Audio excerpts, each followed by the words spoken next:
The rain beats a heavy rhythm on the glass, a reminder of the hours that refuse to pass. I am sitting in the kitchen where we used to talk. Now I am tracing out the shadows where you used to walk. The tea is growing cold inside a porcelain cup. I keep staring at the doorway, but you won't show up.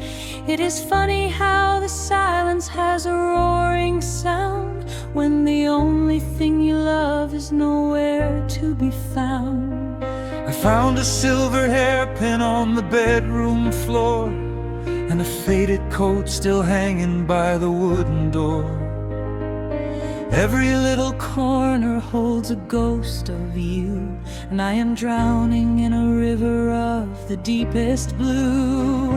The clock upon the mantel strikes a lonely chime, Just a cruel decoration in the march of time. I remember how you laughed when the world was bright, Before the shadows came and swallowed up our lives. Curtains flutter gently in the evening breeze, carrying the sighs of all the dying trees.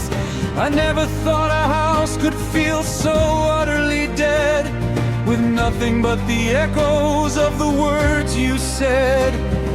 I try to close my eyes and catch a little sleep, but the mattress holds a memory that is far too deep.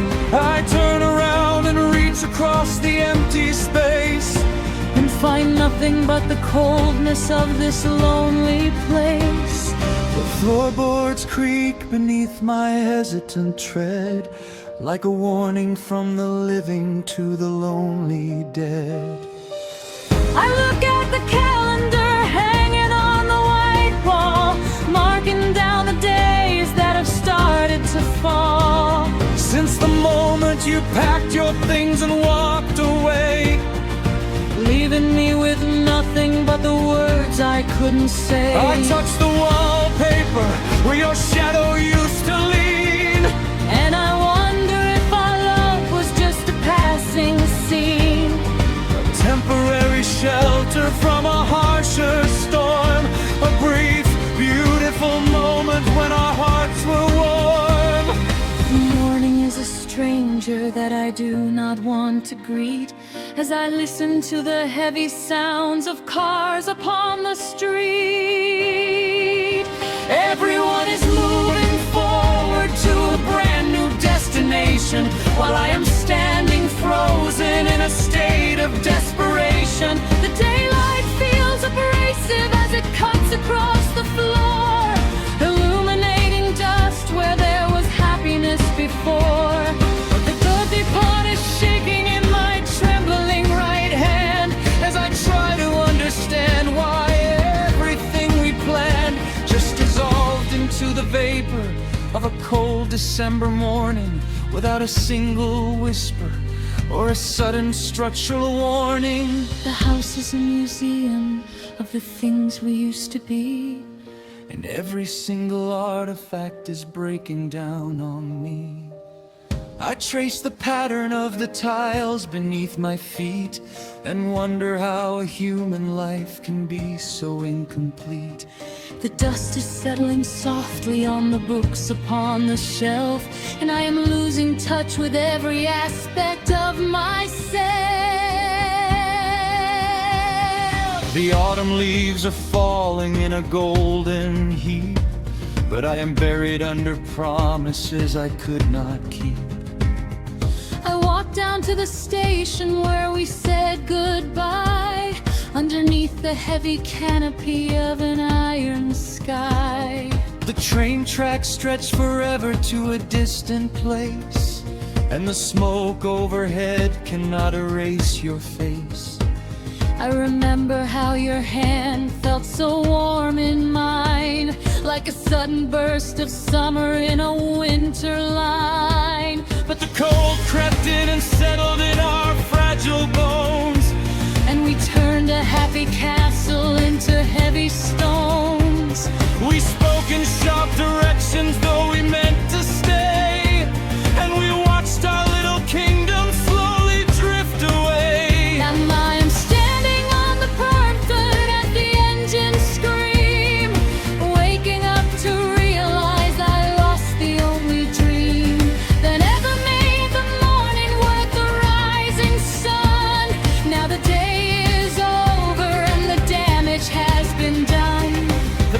Strangers are rushing past without a single glance.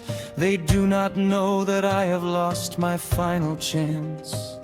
They carry bags and histories to somewhere new, while I am stuck forever in the thought of you. The whistle blows a warning that is sharp and clear, a sound that signals everything I have to fear. The iron wheels are grinding on the metal track, and I know with absolute certainty you are not coming back. I watch the red tail lights vanish in the distant gray, as the last bit of my happiness is carried far away. The platform becomes empty and the station master sighs. He looks at me with pity in his faded old eyes. He knows the look of someone who has missed the final train and must walk back home alone through the freezing rain. I turn my collar up against the bitter biting wind, thinking of the sacred bond that we so carelessly thinned. The gravel crunches loudly underneath my worn-out shoes, a steady rhythm marking out the things I had to lose. I see my own reflection in a puddle on the ground, a hollow shell of someone who is never to be found. The tracks are getting quiet as the echo starts to fade, leaving only darkness in the hollow trench we made. The streetlights turn on slowly with a dull and yellow glow, casting jagged shadows on the melting slush and snow. I feel like a ghost who is forgotten by the town, just a heavy piece of lumber that is slowly sinking down. The concrete underneath me feels so infinite and cold, a bitter contrast to the stories that we previously told. I walk the dark perimeter of this abandoned square.